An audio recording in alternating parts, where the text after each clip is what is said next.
ഈ S I വളരെ മനുഷ്യത്വരഹിതമായി ഒരു മൃഗത്തോട് പെരുമാറുന്ന മാതിരിയാണ് എന്നോട് സംസാരിച്ചത്. 2-3 പ്രാവശ്യം ചെകിടത്തടിക്കുകയും ചെയ്തു. PCSHO ആയിരുന്ന PM രതീഷിനെതിരെ വീണ്ടും ഒരു പരാതി വന്നിരിക്കുകയാണ്. ഞാൻ കുറച്ചു കാലമായിട്ട് ഷോക്ക് വന്ന് പരസഹായം ഇല്ലാതെ എനിക്ക് പുറത്തേക്ക് നടക്കാൻ പറ്റില്ല. എന്റെ അയൽവക്കത്തുള്ള ഒരു പെൺകുട്ടി എന്നെ ചൂഷണം ചെയ്ത് ഒരു ലോൺ സംഘടിപ്പിച്ച് തരാമെന്ന് പറഞ്ഞിട്ട് 65,000 രൂപ വാങ്ങിച്ചു.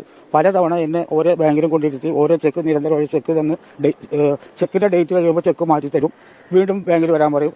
ബാങ്ക് പാസ്പോർട്ട്, ബാങ്കിന്റെ പാസ്ബുക്കിന്റെ ആധാർ കാർഡ്, റേഷൻ കാർഡിന്റെ കോപ്പി, ഒരു സ്റ്റാമ്പ് പേപ്പർ അവർ കൈക്കലാക്കിയിട്ടുണ്ട്. ഇത് എനിക്ക് വാങ്ങിച്ചു തന്നെ നീതി നടപ്പാക്കി തരുമെന്ന് പറഞ്ഞ് ഞാൻ ഈ SI സമീപിച്ചു. ഈ SI വളരെ മനുഷ്യത്വരഹിതമായി ഒരു മൃഗത്തോട് പെരുമാറുന്ന മാതിരിയാണ് എന്നോട് സംസാരിച്ചത്. എന്നെ നിരവധി തവണ പീഡിപ്പിക്കുകയും 2-3 പ്രാവശ്യം ചെകിടത്തടിക്കുകയും ചെയ്തു. ഞാൻ മുഖ്യമന്ത്രിക്ക് പരാതി കൊടുത്തു. മുഖ്യമന്ത്രിക്ക് പരാതി കൊടുത്തു കഴിഞ്ഞു.